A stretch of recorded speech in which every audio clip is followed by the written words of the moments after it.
Making മണിയും വേണം, investment റിട്ടേൺസും വേണം. ഫിനാൻഷ്യൽ ലെവലാണ് ഞാൻ ഇനി ഡിസ്കസ് ചെയ്യാൻ പോകുന്നത്.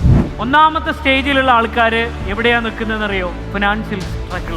അവർക്ക് എന്നും പ്രശ്നമായിരിക്കും. ഇവർക്ക് വരുമാനമില്ല, വീട്ടുകാരെ ഡിപ്പെൻഡ് ചെയ്യണം, വേറെ ആരെങ്കിലും സഹായിക്കണം. ഇങ്ങനെയുള്ള ആൾക്കാരാണ് ഫിനാൻഷ്യൽ സ്ട്രഗിൾ ഫേസ് ചെയ്യുന്നത്. നമ്മൾ ആ കൂട്ടത്തിൽ പെട്ടവരല്ല, ഞാൻ പറയാണ് ജനറലി.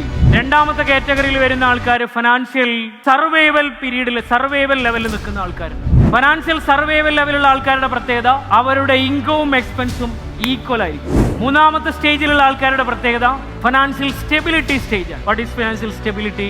ഇവരുടെ പ്രത്യേകത ഇവരുടെ ഇൻകവും എക്സ്പെൻസും നോക്കുമ്പോൾ എക്സ്പെൻസിനേക്കാളും ഒരു പിടി മുകളിലായിരിക്കും ഇവരുടെ ഇൻകം. സാധാരണ കേസിൽ ഈ ട്രഡീഷണൽ ബിസിനസ് ചെയ്യുന്ന ആൾക്കാരൊക്കെ ഇല്ലേ, അവരുടെ എക്സ്പെൻസ് ഒക്കെ മീറ്റ് ചെയ്ത് പോകുന്നുണ്ടാവും, ഒരു ചെറിയ ഫണ്ട് ഇങ്ങനെ മാറ്റി വെച്ച് പോകുന്നു. സാധാരണ ഈ പ്രൊഫഷണൽസ് എല്ലാം ഇല്ലേ, ഇപ്പൊ ഡോക്ടേഴ്സ്, എഞ്ചിനീയേഴ്സ്, അഡ്വക്കേറ്റ്സ്, ഇവരെല്ലാം ഒരു പക്ഷേ ഇതിലായിരിക്കും. ഇനി നാലാമത്തെ സ്റ്റേജ് ഫിനാൻഷ്യൽ കോൺഫിഡൻസ് ഉള്ള സ്റ്റേജാണ്. ഈ സ്റ്റേജിന്റെ പ്രത്യേകത ഇവർ പണം ഉണ്ടാക്കുന്നത് അവരുടെ കയ്യിൽ ഒരു ഹൈ ഇൻകം സ്കിൽ ഉണ്ടായിരിക്കും. ഇനി അഞ്ചാമത്തെ ഒരു സ്റ്റേജ് ഉണ്ട്, ഫിനാൻഷ്യൽ സെക്യൂരിറ്റി സ്റ്റേജ്.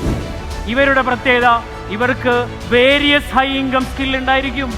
എളുപ്പത്തിൽ മനസ്സിലാവാൻ വേണ്ടി ഞാൻ പറയാം, മമ്മൂക്കയെ നമുക്ക് ഈ സ്കില്ലിലേക്ക് കൊണ്ടുവരാം. ഒരേ സമയം അഭിനയിക്കുന്നു, ഒരേ സമയം പ്രൊഡക്ഷൻ കമ്പനി. ആറാമത്തെ സ്റ്റേജ് എന്ന് പറഞ്ഞാൽ ഫിനാൻഷ്യൽ ഇൻഡിപെൻഡൻസ് സ്റ്റേജാണ്. വേരിയസ് ഹൈ ഇൻകം സ്കില്ലിനോടൊപ്പം തന്നെ അസറ്റ്സും പ്രോപ്പർട്ടീസും ഇൻവെസ്റ്റ്മെന്റും ധാരാളം ഉണ്ടാവും. ലാസ്റ്റ് സ്റ്റേജ് എന്ന് പറഞ്ഞാൽ financial abundance. Various high income സ്കില്ലുണ്ട്, ധാരാളം കമ്പനിയിൽ ഓണർഷിപ്പിലുണ്ട്, ധാരാളം ഇൻവെസ്റ്റ്മെന്റുകളുണ്ട്, എല്ലാം. ടോട്ടൽ പോപ്പുലേഷന്റെ 10% ആൾക്കാരാണ് എവിടെ വരുന്നത്? ഫിനാൻഷ്യൽ കോൺഫിഡൻസും ഫിനാൻഷ്യൽ സെക്യൂരിറ്റി സ്റ്റേജിലും വരുന്നത്. അവർ കൊടുക്കുന്നത് സ്കില്ല് കൊടുത്തിട്ടാണ് പൈസ ഉണ്ടാക്കുന്നത്. ആറാമത്തെയും ഏഴാമത്തെയും വകുപ്പുകൾ എങ്ങനെയാണ് പൈസ ഉണ്ടാക്കുന്നത്? പണം കൊടുത്തിട്ടാണ് പണം ഉണ്ടാക്കുന്നത്.